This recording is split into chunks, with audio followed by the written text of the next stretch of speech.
Now, what may be the most remarkable coming out event we've ever seen. A little girl is unable to speak a word or connect to the world around her in any way. Or so everyone thought, until she turned 11 and suddenly something remarkable happened. ABC's John McKenzie has the story of a girl breaking out of her own body. You don't know what it feels like to be me. When you can't sit still because your legs feel like they're on fire, or it feels like 100 ants are crawling up your arms. How is it that these powerful words came out of this flailing body? People look at me and assume I am dumb because I can't talk. Something extraordinary happened to this 14-year-old who was written off as mentally deficient, something that may help unlock the mysteries of a baffling disorder. What do I want? I want to be like every other kid, but I can't because I am Carly. Born in Toronto, Canada, Carly Fleischman was 2 years old when it became clear she was not keeping up with her twin sister Tara. When you're told your child is going to be developmentally delayed, that they might achieve the developmental level of a 6-year-old, it's like being kicked in the gut. When Arthur Fleischman and his wife Tammy learned the diagnosis was autism, they expected the worst, that the twins were headed in different directions. And how bad did it get for Carly, those first few years? Awful. Part of her delays prevented her from walking, from sitting up. It was clear that Carly, like most autistic children, was lost in her own world, perpetually swimming underwater. And all the doctors would say, you're the parent. You should do as much as you feel you need to do for this kid. Carly, stand up. The Fleischmans were on their own. Experts told them that early intervention was critical. You use your fork. So ever since Carly was 3, her therapy has been intensive, unrelenting. This took about 40 to 60 hours a week of one-to-one therapy. She always had about 3 to 4 therapists working with her. And if you're not getting results with one approach, you move on and you try something else. You didn't give up. You pushed Carly.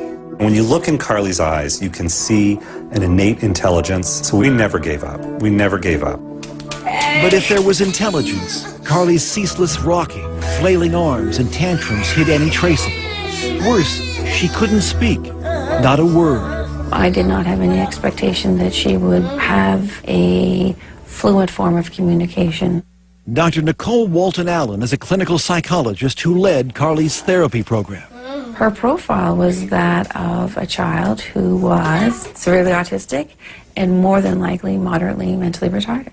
And did you ever think about institutionalizing her? We had friends saying, you know, you've been plugging away, spending thousands of dollars on therapy. You're not really seeing the progress. So, of course, you start thinking about, should she be in a group home? But you decided against it. I could never do it. Could never do it. How can you give up your kid?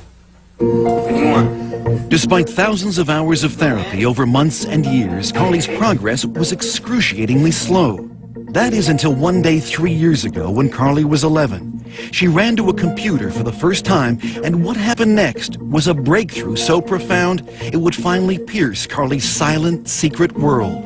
And she was quite distressed, and she starts to spell H-U-R, and it was like T, hurt. And then a little bit later on, she spells H-E-L, and we kind of pushed her to finish, and she puts P, so she spells help. Afterwards, she sort of got up, went behind the couch, and she threw up. What are you cheering? Barbara Fenton Nash is one of Carly's longtime therapists. So what did this tell you? It told us that there was a lot more going on there than we knew. And to us, that was a breakthrough moment because we hadn't specifically taught her the words. And at first, we didn't believe it. Knowing this child for 10 years and never seeing her write a thing, of course you're going to be skeptical.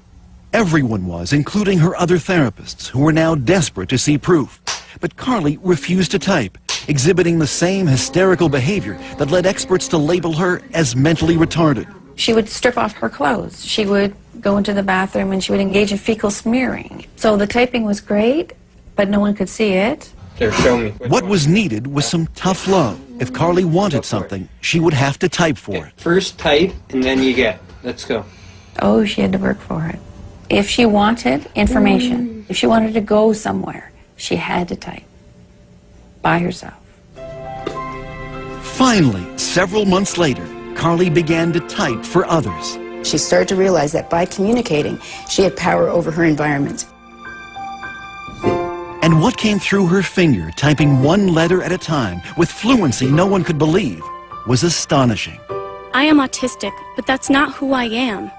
Take time to know me before you judge me. I am cute, funny, and like to have fun.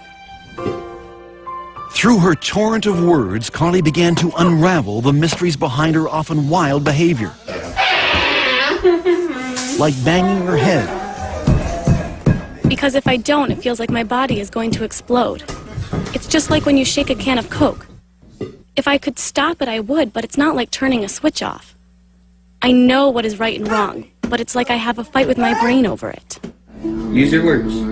And Carly was not shy about expressing her desires and frustrations.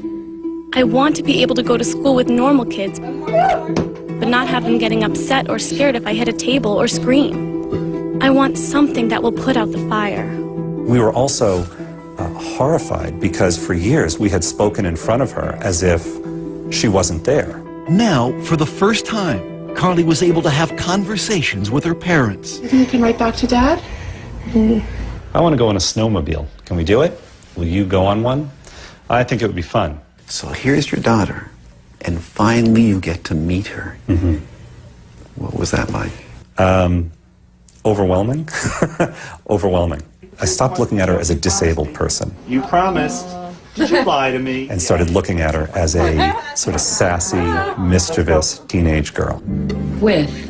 I want people to know that no one is telling me what to say, and I don't have a hand up my butt like a puppet. Carly has been very clear that she sees herself as a normal child, locked in a body that does things that she has no control over. Side by side with her twin sister Taryn, it would be easy to dismiss Carly as intellectually challenged. That is, until you ask her a question. Carly, why do autistic kids cover their ears, flap their hands, hum, and rock? It's a way for us to drown out all sensory input that overloads us all at once. We create output to block out input. Carly's brain, unlike most people's, is overwhelmed by the senses of sight and sound, taste and smell. Our brains are wired differently. We take in many sounds and conversations at once. I take over 1,000 pictures of a person's face when I look at them. That's why we have a hard time looking at people. The one thing she can control is when and where she'll type. Oh, this is John. This is John. And usually she needs to be motivated. Finish up. You're doing great. When I tried making conversation with Carly, she would not type back, I'll tell you anything you want to know. her finger hovering over the keys for hours, until I brought up my teenage son. He wants to play football. No, she's smiling. It's going to be something funny. Are you embarrassed? Come on, we want to hear what you have to say. Yes, I guess he's cute. 2 years that we've been communicating, and every time she writes something, there's a little bit of that sense of awe. The room resembled a ship's cabin. Its walls Dear made of Dad, wooden laths, I love when you read to covered me, by many coats and I of- love that you believe in me. I know I'm not the easiest kid in the world. Give me a kiss. However, you are always there for me, holding my hand and picking me up. I love you. I'll go through many sleepless nights to hear that. I'll spend every penny we have to hear that. Was there one writing in particular that left a lump in your throat? In this writing where she says, "You've never been in my body. I wish for one day you could be in my body."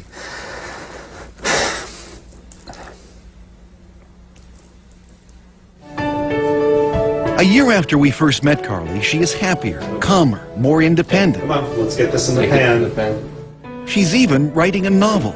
I think that humankind is just oblivious to things that have been around for many years. She also has her own internet blog and twitters regularly, answering questions from people all over North America. I think Carly knows that she now has a voice that can help other kids. Now she looks at herself as someone who can make a mark on the world. And that's got to be life-changing. What do you hope for Carly now? I want her to be happy. I want her to have dreams and goals and accomplish those goals in spite of her challenges. I think the only thing I can say is don't give up. Your inner voice will find its way out. Mine did.